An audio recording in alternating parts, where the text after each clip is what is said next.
독자, 외아들, 이삭을 내게 바치는 그 믿음을 받을 때 너 후손들을 내가 예수 그리스도를 줘서 다 구원시켜 버리겠다. 이게 무언의 약속이 아니에요.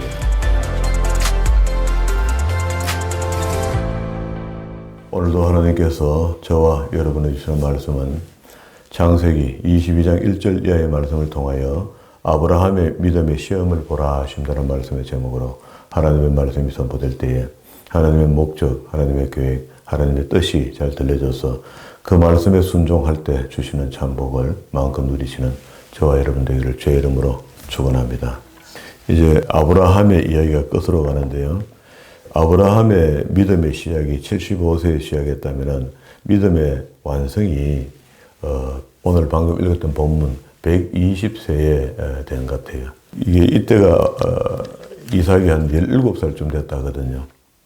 그러면은 약 한 120세 잡고 그러면 75세까지 가야 되니까 앞으로 남은 기간 동안에 이 땅에서도 천국 같은 삶을 누리다가 하나님 품으로 갔다. 이렇게 하면 이제 이야기가 또 맞아 떨어지거든요. 우리가 여태까지 신앙에 대한 오해를 하고 있었던 것이 우리가 한번 믿으면은 다 끝난 것처럼 우리 교회에서도 그렇게 설명을 해줬고 또 먼저 믿은 사람들도 다 그렇게 오해를 하고 있었던 거죠. 이게 나중에 성경에 여기저기 보니까 우리가 믿음이 시작됐으면 그 믿음의 일은 우리가 할 수 있는 건 아니잖아요. 하나님의 성령께서 하나님의 계획과 하나님의 인지심을 통해서 이루어지는 일인데 그렇게 해서 믿음이 우리한테 표시가 나면은 그때부터 믿음을 이루어 드려야 된다는 겁니다. 그게 아브라함이 75세 갈대우를 떠날 때에 그 믿음이 없거든요. 없는데도 불구하고 하나님이 그를 부르시니까 그걸 믿어드리면서 움직이기 시작했잖아요. 그러면서 이 믿음의 성장이 돼서 마지막에 100세의 아들 낳을 수 없다 했는데 100세의 아들을 하나님께서 낳게 하셨거든요. 그럼 이거는 무엇과도 바꿀 수 없는 그런 어떤 이삭이거든요.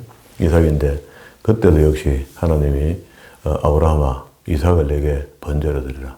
그게 의심의 여지를 하지 않습니다. 이런저런 계산도 없고 생각도 없고 생각이 없는 사람은 아니잖아요. 이게 바로 반사적으로 움직여서 모리아산으로 가죠. 가서 드리는데 마지막에 근데 이 일이 다 끝날 때쯤에 하나님이 그 일로 인해서 칭찬하는 것이 12절에 사자가 가르쳐되 그 아이에게 내 손을 대지 말라. 아무 일도 그에게 하지 말라. 내가 내 아들 내 독자라도 이 독자가 내 독자 얘기했는데 아브라함의 독자 아니죠. 하나님이 주신 거죠. 그러니까 하나님이 이걸 갖다 또 이야기하면 복잡해지니까 표현을 이렇게 한 겁니다. 그 전부 다 내 거죠. 우리가 사실은 내게 아니고 내가 아니고 우리죠. 하나님 거죠. 내 독자라도 내게 아끼지 아니하였으니 내가 이제야 내 하나님을 경외하는 줄을 알았다. 한 사람의 삶 속에서 마지막에 하나님께서 테스트해서 그래 너가 내 사람이 맞구나 하는 것을 인칭해준다. 인정한다. 그리고 난 뒤에 14절에 아브라함이 그 땅의 이름을 여호와 이레라 하였으므로 오늘날까지 사람들이 이르기를 여호와의 산에서 준비하리라 이렇게 했다는 거다. 그래서 이레라는 이 단어가 원전을 직역해 보면 이렇습니다. 지켜보고 계신다 이런 뜻이거든요. 어디까지? 여기까지, 현재까지. 우리도 역시 하나님께서 믿음의 시작이 되고 난 뒤부터 하나님의 관심사에 들어갔고 그리고 지금까지 하나님 우리를 지켜보고 계신다. 그러면 우리가 좀 잘해야 되죠. 하나님이 지켜보고 계시는데 우리가 운동장에서 귀빈석이 어른어른하게 보이다. 그게 누가 있는지를 모르잖아요. 모르는데 이번 체육대회에서는 대통령이 직접 와서 경기를 참관한다 합니다. 딱 이야기가 나와가 알고 있잖아요. 그럼 멀리 우물우물거리고 끄뭇끄뭇하게 보이면은 그곳에 대통령이 와서 이번 경기를 다 참관하는구나 하면은 조심스럽죠. 선수들은. 한 번만 잘 보이고 눈에 잡히면은 출세하는 건 아무것도 아니고 말이야. 이런 기대심이 생기기 시작하잖아요. 하물며 전능하신 하나님 눈에 들기만 하면은 우리는 만사가 다 형통이죠. 그런 어떤 의미예요. 그렇게 아브라함은 지금 그걸 한 겁니다.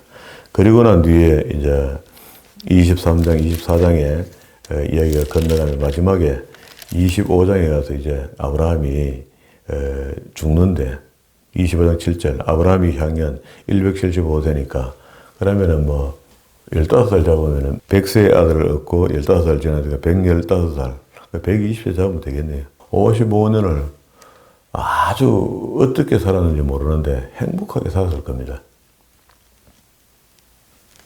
마지막에 그 이삭의 어머니를 장례 치르는 걸 보면은 애틋한 아브라함의 모습을 봤을 때 그런 것 같아요. 그러면 이제 우리도 아브라함처럼 살 수는 없지만 아브라함이 우리에게 케이스가 된다면은 우리도 그 믿음을 어떤 시험을 통해서든지 사람의 인생 속에 한 번은 테스트가 오는구나. 하나님은 시험하지 아니하시는 분인데 테스트는 합니다. 네가 믿음이 정말 나를 향한 믿음이 맞냐 안 맞냐 테스트죠. 그래서 그 시험이 올 때에 옳다 인정함을 받을 때까지 나아가야 되는 겁니다. 그렇게 이랬다가 저랬다가 하는 건 아무것도 안 되는 거죠. 그래서 좀 진실성이 필요합니다. 신앙생활 하는 거는 꾸준성, 진실성, 신실성 이런 것들이 좀 필요하죠. 그렇게 조금 추우면 춥다하고 조금 더우면 덥다하고 그래가 어떻게 그 전능하신 하나님을 배웠겠습니까? 하나님의 속성에 대해서 좀 알아야 되는 거죠. 이제 창세기에서 아브라함 이야기하는 중에는 22장에는 이 시험에 대한 이야기가 아주 중요한 이야기 되는 거죠. 읽었던 본문의 말씀이 앞 1절에 이제 시험하시려고 그를 부르시되 아브라함아 하시니 그가 가로되 내가 여기 있나이다. 여호와께서 가로되 내 아들 사랑하는 독자 이삭을 데리고 모리아 땅으로 가서 내가 내게 지시하는 그 땅으로 가서 번제를 드리라. 이거 뭐 기가 막힌 노릇이죠. 그런데 좌로우로 뭐 실수할 것도 없습니다. 한번 고개 숙여 생각해 볼 것도 없습니다. 그 길로 바로 아침 먹고 출발입니다. 이게 하나님을 대하는 태도입니다. 이게 아브라함의 믿음이 여기까지 온 겁니다. 우리는 어떻습니까? 그 신학교에서 그 기도실에서 늘 기도합니다. 하나님 나를 보내소서, 나를 보내소서. 그렇게 어디든지 가리다 하고 아골골짝도 가리다 하고 고백해 놔놓고 막상 가락하면 그 오지 같은데 시골에 그죠? 가락하면은 그는 저쪽 전도사로 보내시고 나는 명동 중간으로 보내주세요. 그렇게 기도한다는 거라. 아이고 참. 이게 매일 구하는 바 뭘 구하는지도 모르고 자기 원하는 것만 하고 싶어 하는 거라. 우리도 그렇습니다. 기도해 보면. 이런 것들을 이제 무의식 속에 깨닫고 바른 기도의 생활로 돌입하는 것. 이게 이제 신앙의 성장이 되겠다. 그러니까 구원은 이상이 없습니다. 한번 받은 구원은 맞습니다. 그러나 구원받은 후에 그 구원이 확실하다면 말이야. 그러면 틀림없이 우리한테 성화의 작업들이 계속 일어나게 되어 있다. 그래서 나를 변화시키 위해서 오늘 아브라함이 175세에 굳건한 믿음으로 바뀌는 것처럼 120세에도 지금 이삭을 드리고도 끄떡없잖아요. 그 믿음이 우리의 믿음이 모델이 되어야 된다. 케이스가 되어야 된다. 그렇게 되면 좋겠다. 모델도 좋고 케이스도 좋고. 어쨌든 그 길로 올라가서 독자를 줄 때에 하나님께서 말씀하시는 것이 12절 후미에 다시 한번 봅니다. 내가 이제야 내가 하나님을 경외하는 줄을 아노라. 이 경외는 하나님을 두려워한다. 경외라는 뜻이 직역하면 두려워한다거든요. 두려워한다는데 이게 이제 오경이 한 권의 책으로 이제 묶어서 연장성산에서 받을 때 신명기 제일 끝자락은 하나님 마지막에 원하는 것들 아니겠습니까? 그게 이제 31장 9절과 13절에 신명기 31장 9절과 13절의 말씀에 모세가 이 율법을 써서 여호와의 언약궤를 매는 레위 자손 제사장들과 이스라엘 모든 장로들에게 주고 그들에게 명하여 이르기를 매 7년 끝에 곧 정기 면제년 초막절에 7년에 한 번씩 온 이스라엘이 내 하나님 여호와 앞에 택하신 곳에 모일 때에 이 율법을 낭독하여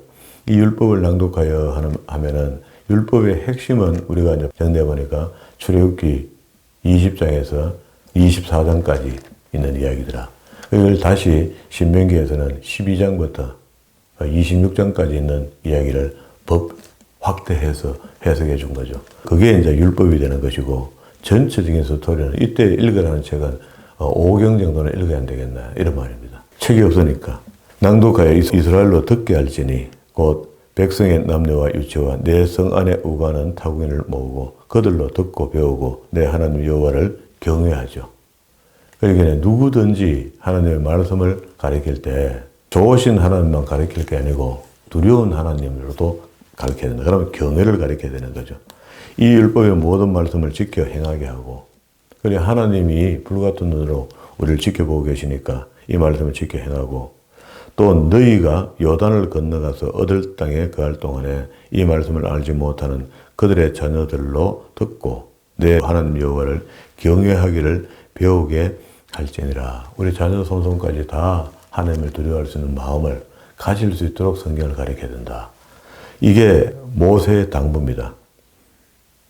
모세가 마지막 당부인데 이건 모세 자기 소리가 아니고 하나님의 대언이죠.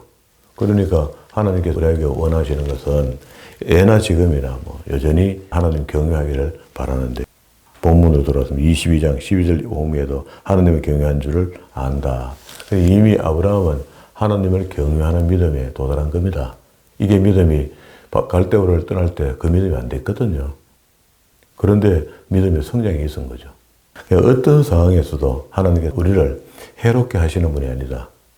이삭을 잡아 죽이려 했더니 하나님께서 이미 이래 여기까지 지켜보시고 준비한 것이 있는데 그게 양이다 말입니다. 그러면은 이삭도 안 뺏겼고 다 해결된 거죠. 그래서 얼마나 여기서 리얼하게 하나님께 제사를 드리려고 아브라함이 신실한 마음으로 드리려 했는지, 히브리서 기자는 여기 12절에 있는 이야기를요, 히브리서 한번 가봅시다. 히브리서 11장 19절. 19절에 저가 하나님이 능히 죽은 자 가운데서 다시 살릴 줄로 생각한디라. 비유컨대 죽은 자 가운데서 도로받은 것이라. 누구? 이삭을. 히브리서 기자는 이렇게 표현했습니다. 그러기에 우리가 믿는 하나님이 어떤 분인가 할 때 저가 하나님이 능히 죽은 자 가운데서 살리는 것. 우리를 죽은 자 가운데, 세상 속에 있는 게 사실은 살아있지만 죽은 거잖아요. 그러니까 죽은 자 가운데서 살리실 줄로 믿어드리는 겁니다. 그러니까 아브라함의 믿음이 그런 거거든요. 이걸 죽이면, 이삭 하나 바치면 한 100명 줄 기다. 하늘에 별같이 땅에 모래같이 많이 줄 거다. 이걸 믿는 겁니다. 왜? 그분이 전능하시니까. 실수 없으시는 분이니까. 우리의 생각과 그분의 생각은 다르기 때문에. 지금도 여전히 다시 본문 22장 14절 아브라함이 그 땅의 이름을 여호와의 이레라 했다. 하나님이 준비하신 그 땅을, 그 순간을 찰나를 이레라 했다. 그래 지금까지 지켜보셨다. 그래 지금도 우리를 지켜보고 계시다가 우리의 필요하다고 생각하면 주신다는 거라. 그러니까 사실 우리가 기도할 게 별로 없습니다. 잠잠히 하나님의 뜻을 바라고 기다려야 되는 거죠. 근데 기다리는데 우리가 익숙하지 못하니까 계속해서 번복하는 경우가 생긴다. 자, 이렇게 되고 이제 이 일로 인해서 하나님께서 순종했으니까, 순종도 그냥 순종이 아니고 백세의 얻은 아들 이삭을 하나님께 아주 불평 하나 없이, 아이고도 없이 그냥 바로 드렸잖아요.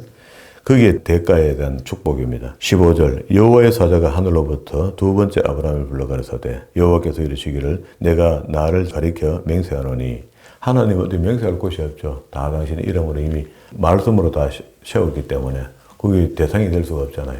그러니까 스스로에게 맹세합니다.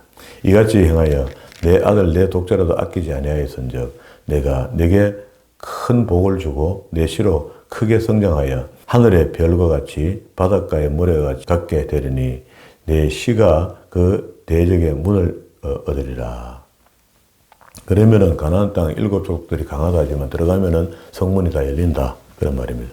또 내 씨로 말미암아 천하 만민이 복을 얻으리니 이는 내가 나의 말을 준행하였음이라 하셨다 하니라. 이에 아브라함이 그 사원에게 돌아가서 함께 떠나 브엘세바로 돌아왔다. 자, 그러면은 아브라함이 이삭을 드리는 것이 하나님께 드리는 것으로 믿음의 조상 아브라함이 이 시험을 넘어가잖아요. 넘어갈 때 하나님께서 그것으로 인간관계에서는 하나님이 이렇게 할 것이다 하는 것을 매듭을 주어준 것 같아요.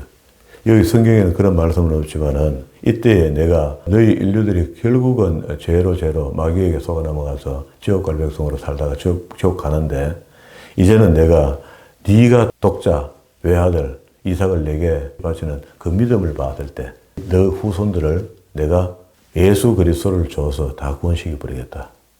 이게 무언의 약속이 안 되겠습니까? 여기서부터 그게 출발하는 거 아니겠어요? 그래서 진짜로 우리는 복 이렇게 하면 뭡니까? 돈이 있어야 되고 집이 있어야 되고 차도 있어야 되고 좋은 거 우리 사위 잘 되고 우리 아들 잘 되고 전부 그런 거 있는데 여기는 지금 뭡니까? 하나님의 나라입니다. 그러니까 지금도 여기 처음에 우리가 이 성경이 약속하는 것이 기업, 땅을 주고 백성을 주겠다. 그러면 우리가 스스로 살아갈 수 있는 환경이 만들어지는 거잖아요. 하나님의 나라입니다. 하나님 나라. 지금도 신약시대에 여전히 하나님의 나라가 여기 있다 저기 있다 하지 마라. 누가복음 17장 21절과 22절의 말씀입니다. 네 마음속이 천국이다. 우리가 예수 믿고 산다는 것은 스스로 천국을 누리며 사는 것인데 그게 내 마음속에 천국을 이루는 겁니다. 자, 그리고 이제 20절, 24절에요. 나홀의 후손에 대한 이야기를 하는데 이건 이제 왜 이야기 하냐면은 이삭의 아내를 구해야 되는데 그게 리브가다 말입니다. 32절에 이 여덟째 사람은 아브라함의 동생 나홀의 처 밀가의 소생이며 부두엘은 리브가를 낳고 이 리브가가 있어야지 나중에 이 시집 오죠. 갑자기 리브가가 나타나면 안 되니까. 그게 이제 20절부터 24절까지 이일 후에 혹이 20절입니다. 22장 20절. 아브라함에게 구하여 이르기를 밀가가 그대의 동생 나홀에게서 자녀를 낳았는데 그 중에 보니까 부두엘이 있고 부두엘 밑에 리브가가 났더라.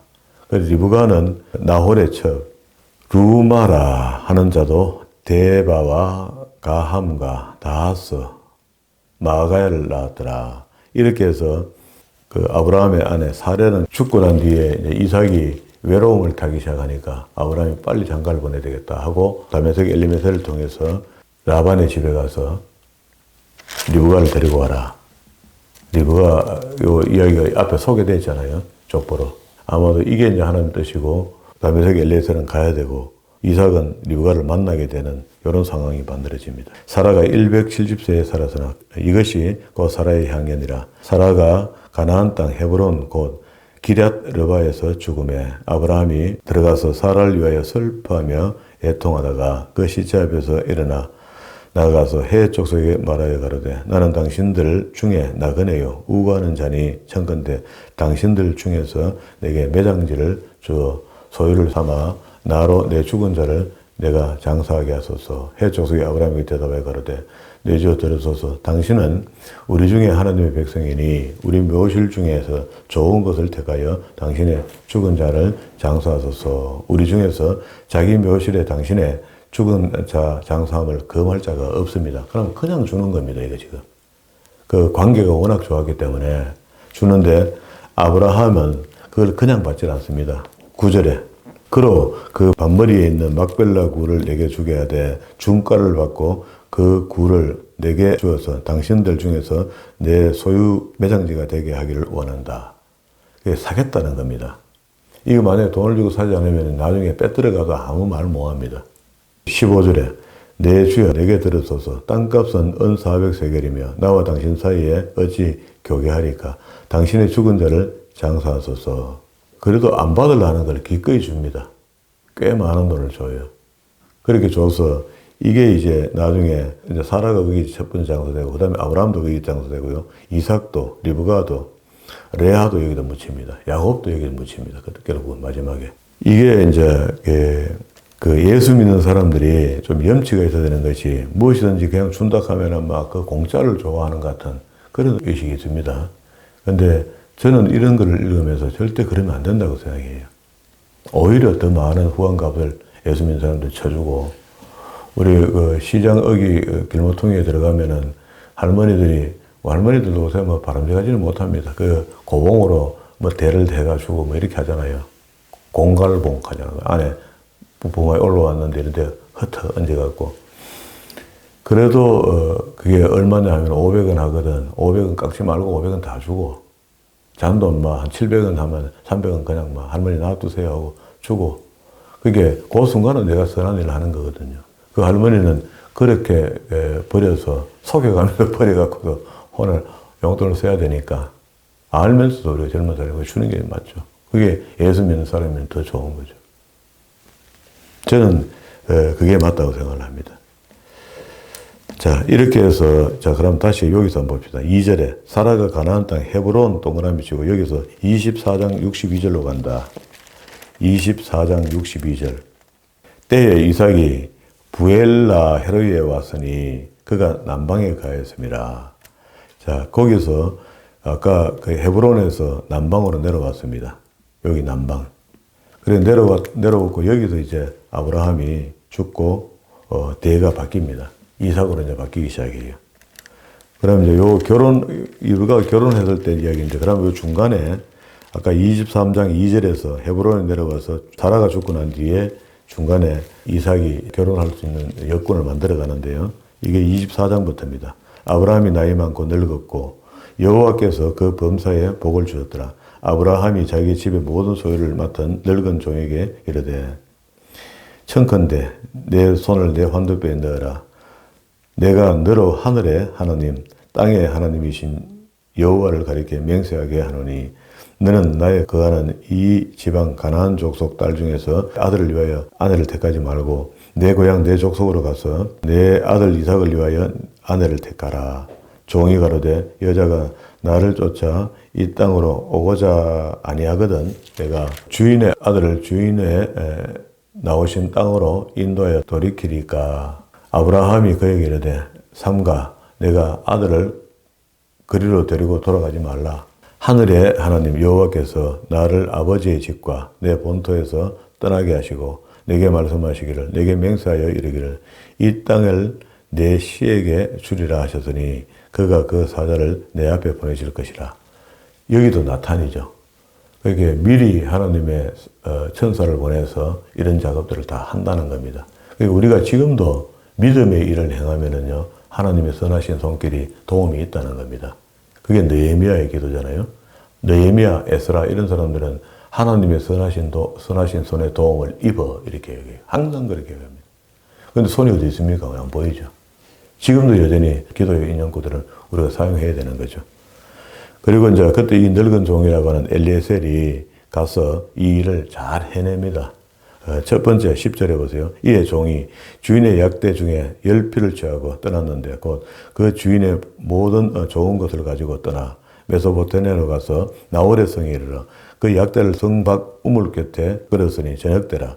여인들이 물을 길러 나올 때에 그가 가로되 우리 주인 아브라함의 하나님 여호와여 원컨대 오늘날 나로 순적히 만나게 하사 나의 주인 아브라함에게 은혜를 베푸시옵소서. 성중 사람들의 딸들이 물을 길러 나오게 싸우니 내가 우물 곁에 섰다가 한 소녀에게 이르되 청컨대 너는 물 항아리를 기울여갖고 머리에 이고 있는 걸 숙인단 말이죠. 기울여갖고 나로 마시게 하라 하니 그가 대답하여 마시라. 내가 당신의 약대에게도 마시우리라. 이렇게 연속해서 이 두 가지 이야기를 하면은 이 사람이 하나님이 예정된 사람이다 라고 그렇게 믿겠다. 이게 이제 미리 서운한 겁니다. 이삭을 위해 정하신 자라. 이로 인하여 주께서 나의 주인에게 은혜를 베푸심이 내가 알겠나이다. 이렇게 이제 해놔놓고, 그래도 이제 보니까 진짜로 저녁에 물 길러 오는 여자들이 있는 거라. 그 중에 리브가가 물 항아리를 어깨에 메고 나오는데, 그는 아브라함의 동생 나홀의 아내, 우리는 이거 뭐 알죠, 이제. 앞에 족보를 봤기 때문에. 나홀의 아내 밀가의 아들 부두엘의 소생이라. 그 소녀는 보기에 심히 아름답고 지금까지 남자를 가까이 아니하는 처녀라. 17절 종이 마주 달려가서 가로되 청컨대 내 물 항아리를 물을 내게 조금 마시오라. 그가 가로되 주여 마시소서 하여 급히 그 물 항아리를 손에 내려 마시게 하고 마시우기를 다하고 가로되 당신의 약대도 위하여 내가 물을, 이거는 있을 수가 없는 이야기죠. 반응을 이렇게 한다는 겁니다. 그렇게 참 신기한 거죠. 엘리에셀이 그렇게 기도했더니 하나님께서 리브가에게 이런 마음을 준 겁니다. 그들로 배부르게 마시게 하리다 하고 급히 물 항아리를 물 구유에 붓고 다시 가서 길러서 우물로 달려가서 모든 약들 위하여 깃는지라. 그 사람이 그를 묵묵히 주목하며 여호와께서 과연 평탄한 길을 주신 여부를 알고자 하더니 약대가 마시기를 다하며 그가 반세겔 중 금고리 한 개와 10세겔 중에 금 손목고리 한 상을 그에게 선물로 줬습니다. 가로되 내가 누구의 딸이냐 청컨대 내게 구하라. 내 부친이 집에 우리 유숙할 곳이 있느냐. 그 여자가 그에게 이르되 밀가가 나홀에게 낳은 아들 부두엘의 딸입니다. 이렇게 이제 자기 족보를 이야기했어요. 또 가로되 우리에게 집과 보리가 족하여 유숙할 곳도 충분히 있습니다. 가시면 됩니다. 이에 사람이 머리를 숙여 여호와를 경배하고, 여호와 경배할 만하죠. 기도한 대로 그대로 서운한 대로 응답받은 거죠. 응답받았으니까 일이 간단해진 거죠. 가로되 나의 주인 아브라함 하나님 여호와를 찬송하나이다. 27절 후미에 나를 인도하사 내 주인의 동생 집에 이르게 하셨나이다 하니라. 28절 소녀가 달려가서 이 일을 어미 집에 고하였더니 리브가에게 오라비가 있어 이름은 라반이라. 그가 우물로 달려가서 그 사람에게 이르니 그가 누이의 고리와 손목고리를 보고 또 그 누이 이런 것도 기념품들이잖아요. 기념품들인데 이게 어떻게 생겼나 말이죠. 이제 이 사람이 와서 준 걸 이제 알게 된 겁니다. 31절에 라반이 가로되 여호와께 복받은 자여 들어오소서 어찌 밖에 섰나이까. 내가 방과 약대에 처소를 예비하였나이다. 그 사람이 집으로 들어가며 라반이 약대의 짐을 부리고 집과 보리를 약대에게 주고 그 사람의 발과 그 종자의 발을 씻어주고, 이게 최고의 대접이라고 했죠. 손님이 들어오면은 발 씻을 물을 주는 거. 신약에서도 이것도 중요하게 생각했습니다. 그 앞에 식물을 베푸니 그 사람이 가로되 내가 내일 진술하기 전에는 먹지 않겠나이다. 간증을 해야 되는 거라. 하나님이 이렇게 순적히 이 집에 오도록 한 거, 이걸 이렇게 하면서 자, 이 42절에 보면 나오면 내가 오늘 우물에 이르러 말하기를 나의 주인 아브라함의 하나님 여호와여 만일 나의 행하는 길에 형통함을 주실진데 내가 이 우물 곁에 섰다가 청년 여자가 물을 길러 나오거든 내가 그에게 청하여 너는 물 항아리에 물을 조금 내게 마시우라 하면은 마실 것이고, 그리고 또 그 여자가 하는 말이 약대에게도 마시우리다 하고 그런 행동을 하면은 그가 하나님이 예비한 사람이라는 것을 믿겠다. 이렇게 했는데 리브가가 그렇게 했다는 겁니다. 이걸 이제 삼촌한테 이야기를 했죠. 라반에게 이야기를 했더니 46절 그가 급히 물항아리를 어깨에서 내려 가로되 마시라. 내가 당신의 약대기도 마시우리라. 됐죠. 48절 내가 주인 아브라함의 하나님 여호와께서 나를 바른 길로 인도하사 나의 주인의 동생의 딸을 그 아들 위하여 택하게 하셨으므로 내가 머리를 숙여 그에게 경배하고 찬송했습니다. 이제 당신들이 인자와 진실로 나의 주인을 대접하려거든 내게 구하시고 그렇지 않으시거든 내게 구하여 나로 좌우 떠나게 해달라.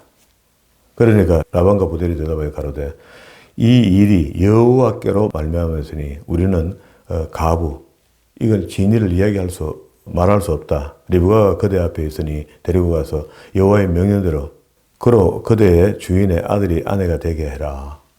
우리가 하나님이 하시는 일을 우리가 어떻게 말기나. 그러니까 이제 진짜 하나님이 하시는 일은 이렇게 터득거림이 없습니다. 이렇게 일이 진행이 되었습니다. 54절에 이에 그들이 곧 종과 종자들을 먹고 마시고 유숙하고 아침에 일어나 그가 가로되 나를 보내어 내 주인에게 돌아가게 하소서. 리브가 오라비가 그 어미가 가로되 소녀로 며칠 적어도 열흘 정도 우리와 함께 있게 하라. 그 후에 그가 갈 것이라. 그 사람이 그들에게 이르되 나를 말려치 마소서. 여호와께서 내게 형통한 길을 주셨으니 나를 보내어 내 주인에게 돌아가게 하소서.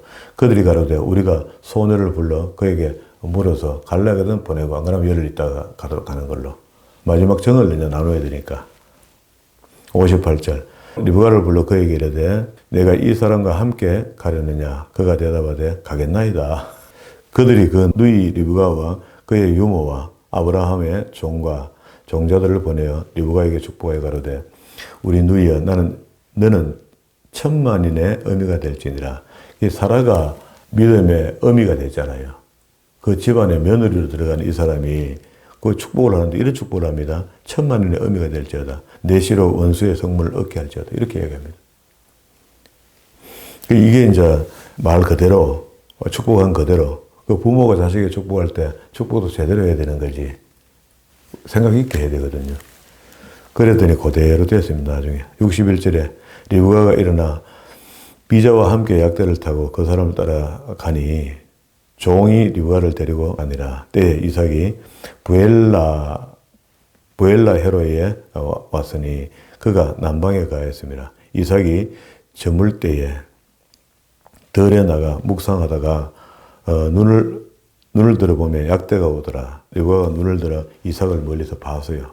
봤더니 보고 난 뒤에 약대에서 내려 종에게 말하되 들에 배회하다가 우리에게 마주오는 자가 누구뇨? 종이 가로되 이는 내 주인입니다. 리브가가 면박을 취하여 스스로 얼굴을 가리는 거 있잖아요. 그래서 스스로 가리우더라.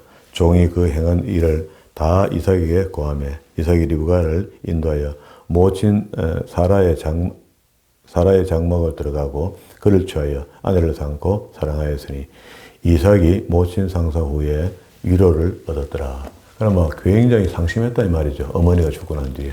그래서 다시 아내를 구하면서 위로를 얻고, 그리고 25장 1절과 18절까지 있는 이야기는요, 아브라함이 이제 죽게 되니까 아브라함의 이제 식구들을 이야기합니다. 그 이제 엘레트로 또 족보가 되는 거죠. 아브라함의 후처를 취하였으니 그 이름은 거두라죠. 그리고 또 첫 번째 자식을 낳은 아내가 누굽니까? 12절에 있죠. 사라의 여종, 애굽인 하갈이 아브라함에게서 낳은 아들은 이스마엘이죠. 요 두 계보로 족보를 이야기해 줍니다. 그러면 여기 이제 하갈이 먼저 아들을 낳았으니까 그게 이스마엘인데 13절에 이스마엘의 아들들 이름은 그 이름과 그 세대대로 이와 같으니라 하고 밑에 이름이 가득 있고요. 16절에 이들은 이스마엘의 아들들이요 그 촌과 부락대로 된 이름이며 그 족속대로 12방백이더라. 17절 이스라엘 향년 137세에 기운이 지나여 죽어 자기 열조로 돌아갔고 그 자손들은 하일라에서부터 아수를 통하는 애굽 앞 술까지 이르러 모든 형제를 맞은편에 가했다. 그래서 떨어져 살았다. 그리고 다시 두 번째 거두라가 그가 시므란가 하면서 그 자녀 이름들이 쭉 나오고요. 그리고 5절에 아브라함이 이삭에게 자기의 모든 소유를 주었고 자기 서자들에게도 재물을 주어 자기 생전에 그들로 자기 아들 이삭을 떠나 동방곳 동국으로 가게 하였더라. 자, 이거는요, 여러 서자가 있는데 이런 서자에게 아브라함이 재산을 원래 서자에게 안 주거든요. 안 주는데 아브라함은 좋은 사람이니까 주기도 해요. 그런데 다시 한번 생각해 보세요. 이삭에게만 물려주면은요, 다른 형제들이 쿠데타를 일으킵니다. 결국은 이삭을 힘들게 해요. 그런데 지혜로운 겁니다. 미리 서자에게 작은 뇌물들을 갈라서 재산도 갈라갖고 멀리 떠나 살도록 만드는 거라. 그럼 관습을 안 받겠죠. 이삭이 편해지겠죠. 이런 것들이 어른의 지혜고 우리 그 믿음의 사람들의 지혜입니다. 지금도 우리가 이런 가정 속에서 살고 있잖아요. 조금 성경을 보고 공부해서 좀 지혜롭게 살아갔으면 좋겠다 하는 그런 생각이 듭니다. 오늘 아침 이 말씀을 준비하면서 이 생각이 났어요. 정치는 생물이다 하는 말을 우리 뉴스들은 많이 하잖아요. 이게 믿음도 생물이다.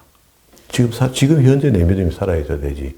옛날에 믿음 좋았던 거, 지금 믿음 죽어 있는 믿음, 이것까지 자랑할 수 없잖아요. 이거 천국 갈 수 없거든요.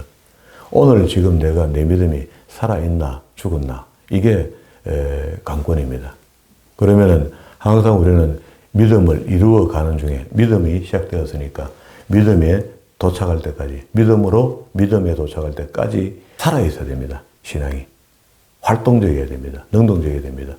그런데 반대로 세상 사람들을 만나고 세상 것을 따라가고 세상 것을 유의하게 되면은요, 우리 신앙은 약화되고 살은 것 같으나 죽은 자가 됩니다. 요게 진리거든요.